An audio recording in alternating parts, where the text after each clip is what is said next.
بسم اللہ الرحمن الرحیم۔ معزز سامعین کرام، السلام علیکم۔ سامعین، آج کا ہمارا موضوع مقام رسالت اور اس کے تقاضے۔ اگر تجھے لوگوں کے مقام و مرتبے میں فرق نہیں تو حق شناس نہیں، یعنی لوگوں کے منصب اور حیثیت سے واقفیت ہونا ضروری ہے تاکہ حقوق کی ادائیگی احسن طریقے سے ہو سکے۔ والدین کے حقوق وہی شخص پورے طور پر ادا کر سکے گا جو والدین کی عظمت سے آگاہ ہوگا۔ اسی اصول کی وضاحت ان الفاظ میں کی گئی، یعنی سونے کی قدر اسی کو ہوگی جو سونے کی شناخت رکھتا ہو، اسی طرح جواہرات کی قیمت تو جوہر شناس ہی لگا سکتا ہے۔ سامعین، جب ہم کسی شخص کے مقام و مرتبہ سے واقف نہ ہوں گے تو اس شخص کے ساتھ اپنے تعلق کی نوعیت ہم کیسے متعین کر سکیں گے؟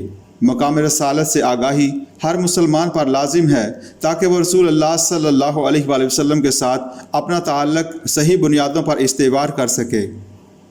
سادہ انداز میں یہ بھی کہا جا سکتا ہے کہ جو شخص کلمہ طیبہ پڑھ لیتا ہے اس پر مقام رسالت تو واضح ہو جاتا ہے، تاہم یہ بات کچھ تشریح طلب ہے کیونکہ مسلمانوں میں بہت سوں کو رسول اللہ صلی اللہ علیہ وآلہ وسلم کی شرعی حیثیت اور مقام و مرتبہ کے متعلق کئی طرح کی غلط فہمیاں ہیں۔ جب تک وہ غلط فہمیاں دور نہ ہوں اور مقام رسالت سے آگاہی نہ ہو، حقوق کی ادائیگی کماحقہ کیسے ہو سکتی ہے؟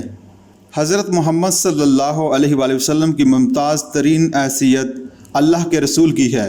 اللہ نے آپ کو برگزیدہ وحی کے ساتھ سرفراز کیا، منصب رسالت پر مامور کیا اور لوگوں پر آپ کی اطاعت لازمی قرار دی، بلکہ رسول کی اطاعت کو خود اللہ کی اطاعت قرار دیا گیا۔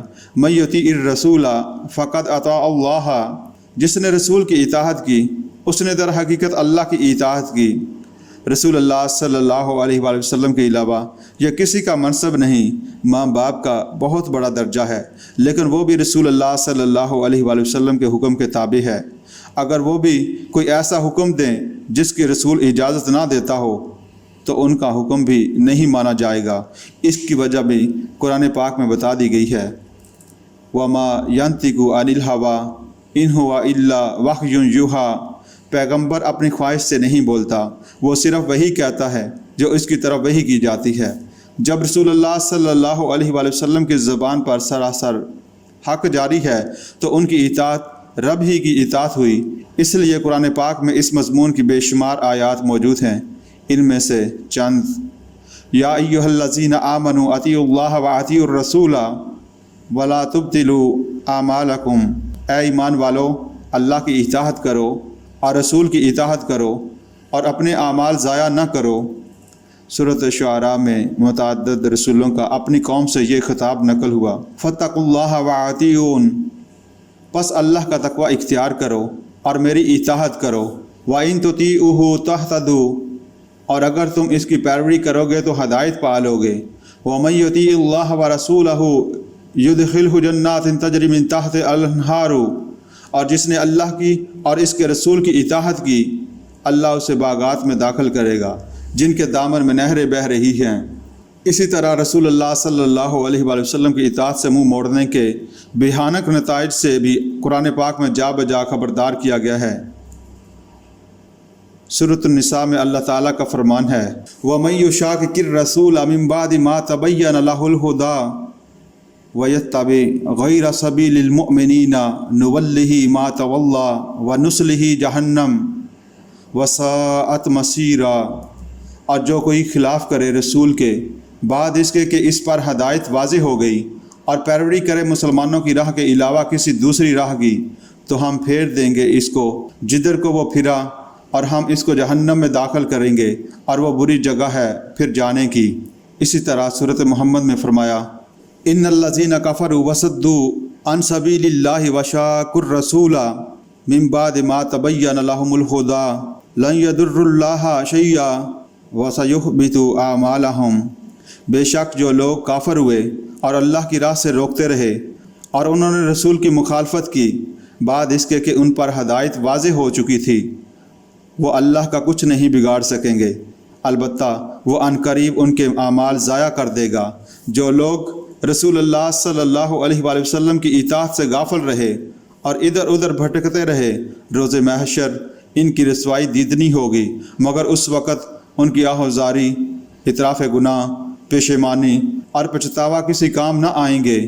بالفاظ قرآنی، یوم تقلب وجوہہم فی النار یقولون یا لیتنا اطعنا اللہ واطعنا الرسول، جس دن پھیرے جائیں گے منہ ان کے آگ کے اندر، کہیں گے اے کاش ہم نے فرما برداری کی ہوتی، اللہ کی اور اطاعت کی ہوتی رسول کی۔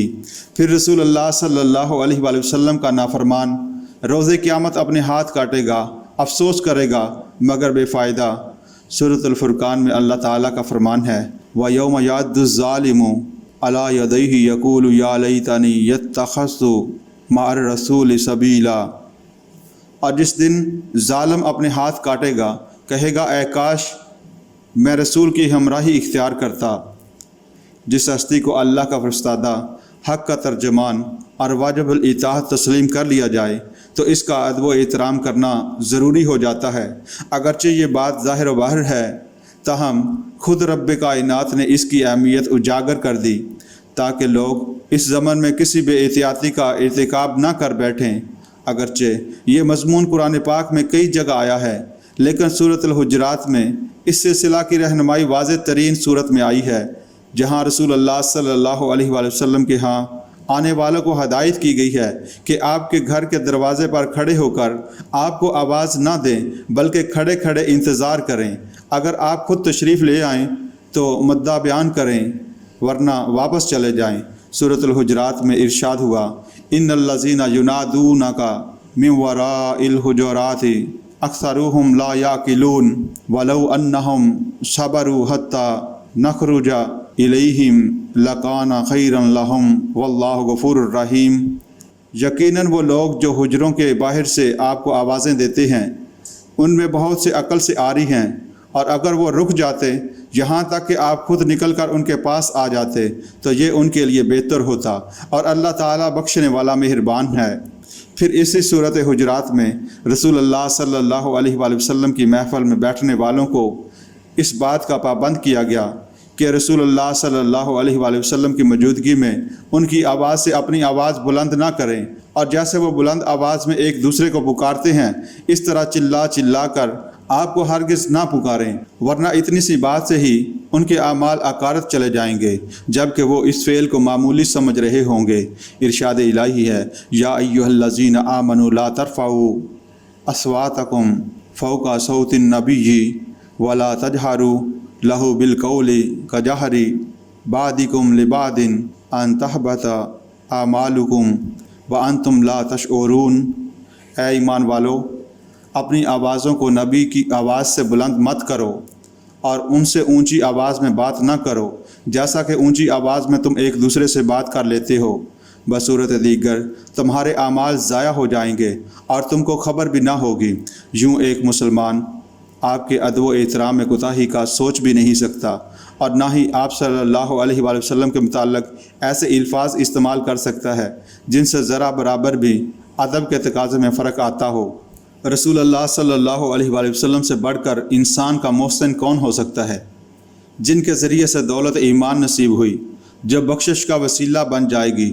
پھر انہوں نے انسانوں کے سروں سے وہ بوجھ اتار کر انہیں ہلکا پھلکا کر دیا جو خود انہوں نے اپنے اوپر ڈال رکھے تھے۔ اس طرح انسانوں کو وہ دین یعنی طریق حیات نصیب ہوا جو فطرت کے انتہائی قریب اور انسانی نفسیات کو ملحوظ رکھے ہوئے ہے۔ اس میں آسانیاں ہیں، مشکلات نہیں۔ یرید اللہ بکم اليسر ولا یرید بکم العسر، اللہ تمہارے لیے آسانی چاہتا ہے اور وہ تمہارے لیے تنگی پسند نہیں کرتا۔ یہ رسول اللہ صلی اللہ علیہ وآلہ وسلم کا بہت بڑا احسان ہے۔ اس دین کی سادہ اور عام فہم تعلیمات پر عمل کرنا سہل بھی ہے اور مفید بھی۔ چنانچہ اس احسان کا تقاضا یہ ہے کہ رسول اللہ صلی اللہ علیہ وآلہ وسلم کے ساتھ انتہائی محبت کا تعلق رکھا جائے۔ اگرچہ یہ بات بھی منطقی اور عام فہم ہے، تاہم اللہ تعالیٰ نے قرآن مجید میں اس کی بھی وضاحت کر دی کہ رسول اللہ صلی اللہ علیہ وآلہ وسلم کا حق لوگوں پر ان کی اپنی جانوں سے بھی زیادہ ہے۔ النبی اولیٰ بالمؤمنین من انفسہم، بلا شبہ نبی تو ایمان والوں کے لیے ان کی اپنی جانوں پر بھی مقدم ہے، یعنی رسول اللہ صلی اللہ علیہ وآلہ وسلم کی ذات کو ہر مومن خود اپنے جسم و جان پر ترجیح دے گا اور مخلوق کے ہر فرد بشر سے زیادہ محبت رسول اللہ صلی اللہ علیہ وآلہ وسلم سے رکھے گا۔ جیسا کہ صحیح بخاری اور مسلم کی احادیث ہے، تم میں سے کوئی اس وقت تک ایمان والا نہیں ہو سکتا جب تک میں اسے اس کے بیٹے، باپ اور تمام لوگوں سے زیادہ محبوب اور پیارا نہ ہو جاؤں۔ ایک دفعہ حضرت عمر بن خطاب رضی اللہ تعالی عنہ نے رسول اللہ صلی اللہ علیہ وآلہ وسلم سے عرض کیا، اے اللہ کے رسول، آپ یقیناً مجھے ہر چیز سے زیادہ محبوب ہیں سوائے میری اپنی جان کے۔ تو نبی اکرم صلی اللہ علیہ وآلہ وسلم نے فرمایا، نہیں، اس ذات کی قسم جس کے ہاتھ میں میری جان ہے، یہاں تک کہ میں تمہیں تمہاری جان سے بھی زیادہ محبوب ہو جاؤں۔ تو حضرت عمر رضی اللہ تعالیٰ عنہ نے اپنا مزید جائزہ لینے کے بعد عرض کیا، یقیناً اب آپ مجھے اپنی جان سے بھی زیادہ محبوب ہیں۔